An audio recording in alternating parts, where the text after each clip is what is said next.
quick question comes from Kathy with Bold, Iowa on climate change. Mr. Vice President, I'm the one who's going to ask you about global warming. You knew it was going to come. So thank you for being here, and thank you for your climate plan and for your comments about climate at the state fair. I've already heard those. In fact, Bold, Iowa has already posted those on their Facebook page. As someone who lived on the route of the Dakota Access Pipeline, I know all too well the threat that infrastructure like that poses, not just to farmers and landowners, but to indigenous populations, to minorities, and to marginalized people in the U.S. and worldwide. So my question for you, after I read a quote from you on May 1st at a rally, I'm going to ask you my question.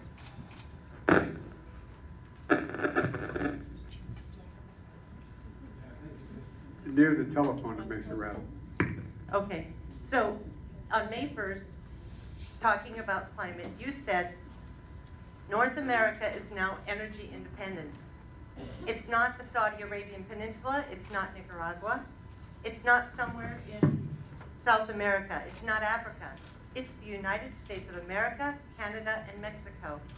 And the United States is soon going to be the largest producer of energy of any nation in the world by the end of the 2020s.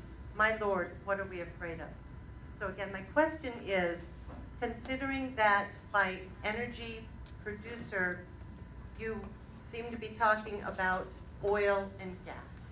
Do you stand by your statement from May 1st? And if so, why or why not? I stand and it's taken out of context. What I was making the point was, in the context of being told that we were going to be in a position where we could be blackmailed, as we have been the Middle Eastern countries, by the Saudis and others, by, in fact, everyone from Nigeria to Iraq. And my point was, we don't have to be blackmailed by anybody, number one. The rest of what I said since then as well, and before then, was that we are in a position to be able to, in fact, remain energy independent by moving to complete total elimination of fossil fuels by the year 2050, starting now. Ending all, let me explain. I'm starting with the fact that no more subsidies at all for any fossil fuel industry. Number two, my climate plan, as you know, calls for a $400 billion. It's not new, my plan. $400 billion in investments in technologies and research to be able to fundamentally alter the way in which we can capture carbon and we can move to, for example, we can place 555,000 recharging stations on our highways and every new road we build so that we can own the electric car market and save hundreds of millions of gallons of gasoline and oil. Number three, I've been opposed to that pipeline from the beginning you're talking about, for three reasons. It's among the dirtiest oil in the world. It in fact has the highest sulfur content of most any oil in the world. It's the dirty crude, not the cleaner crude, number one. Number two, it also, we say go through Indian lands. You know, the people who have been maybe, other than those who were brought over on slave ships and continue to suffer under Jim Crow, is Native Americans. Guess what? They're Indian nations. They're a nation. A nation. They should have control over their own territories. That's when I wrote the Violence Against Women Act. And so, even if it was. The other thing I talked about is, of the existing pipelines we have several million miles of pipeline in the United States carrying natural gas right now. The problem is they're leaking. They're in fact causing great damage. The methane is coming through the ground. We're causing serious environmental problems. The last time most of those pipes were put in the ground was in the 1960s. They should be replaced. They should be replaced. We can create about 2 million jobs, good paying jobs doing it, clean up the environment, prevent the escape of this material into the atmosphere.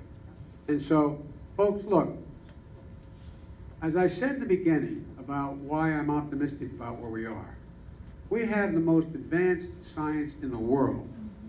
We should become the net exporter of the new technology to deal with the suppression of and capture of carbon into the environment.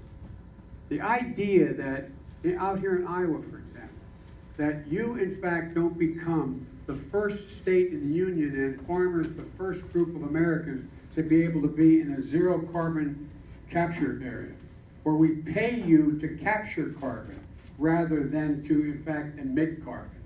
It's all within the capacity of us to do this in terms of science and technology. And that's why if we take a look, I remember when I came out here early on and said we should move to wind. We, in our administration, had the largest wind farm in the world and also the largest solar in the world, okay? Brought down the price of those two sources of energy so they compete with the BTU of coal. No one's going to build a coal-fired plant again. Not because they're nice guys, but because, in fact, it doesn't pay. It's too expensive. It doesn't work. So you can now do it by having renewable energy. Look at the number of jobs you created here in the state of Iowa, and it didn't cause anybody cancer. It's called windmills, you know? So my point is that was in the context of whether or not we can continue to be blackmailed. Remember the rationale why we said we had to go in and take on these countries in the Middle East because of the excess of oil. Ladies and gentlemen, we were flat blackmailed by it. The oil industry held us up. You saw what happened.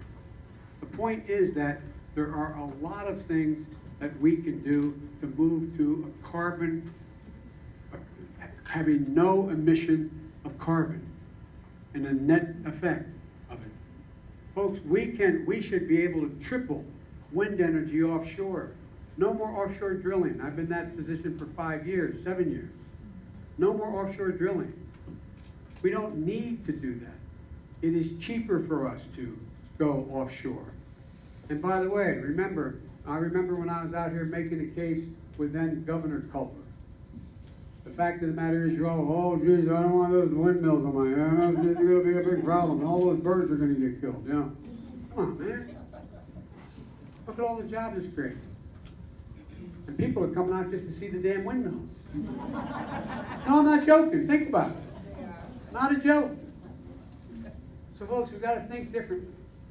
We've got to think differently. That was in the context of being blackmailed by Middle Eastern countries who would hold us up, because the truth of the matter is, there is no cold turkey. There's no ability tomorrow to say, bingo, not another bit of fossil fuel can be burned or sold in the United States of America. Guess what? The economy collapses completely. We find ourselves in a circumstance. But guess what? Investing in advanced biofuels, they're the things that can allow us to be able to transport our aircraft at speeds that we were not able to do before without near the emissions that exist now.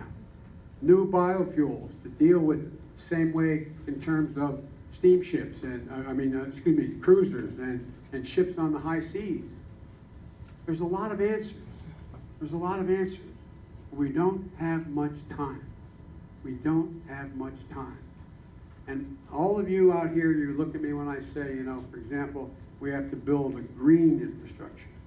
And I talk about recharging stations. You go, oh God, have you been to any major big city lately? Real big one? What are those things called scooters? I'm not joking. If I told you, or you told me 10 years ago, that would be the case, you'd look at me like I was nuts. Just plug it in, man. That's all. You leave it wherever it was. Period. Nothing. Nothing. What are we doing? Why aren't we doing that with automobiles? Why aren't we doing it? And guess what? It'd be a gigantic economic growth for us. Look at General Motors. We bailed out General Motors. You bailed out General Motors. UAW workers took a gigantic hit. I know I got blamed for it, okay? Not the hit. I know I'm the guy who insisted in the administration we cannot let General Motors die. And the same with Chrysler when I was in. I was a kid raised on Chevrolets because my dad didn't own a dealership and he sold them. It got me through school. The point of the matter is, what happened? You bail them out, first year out, bankruptcy, they make 10 billion bucks. What'd they do? They invested in new plant and equipment? No. They got a $194 million tax break last year from the Trump tax cut. What'd they do? Nothing with it. What happens? What happens now is we find ourselves in business. They laid off 17,000 workers. Why? Because guess what? Some of the products weren't selling. I get that. But it's not the workers' fault. It was bad management decisions. So I understand why you got to cut out some of the products, some of the lines that they're making. But what are they doing? They decided they're going to go make electric vehicles in another country. Come on, man. What are we talking about? What's going on? The severance pay, with that $190 million in tax cut, they give everybody a $10,000 to 17,000 people they left off bonus to be able to get a new start somewhere.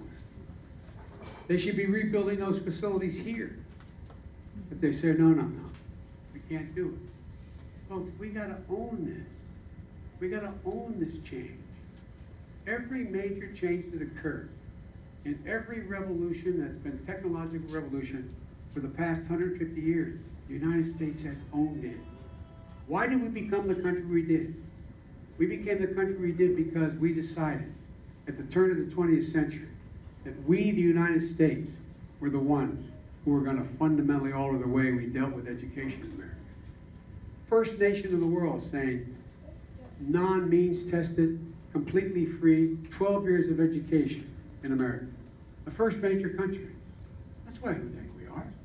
What are we doing now? They're saying, Joe, go to the hell home. I'm leaving. Thank you very much.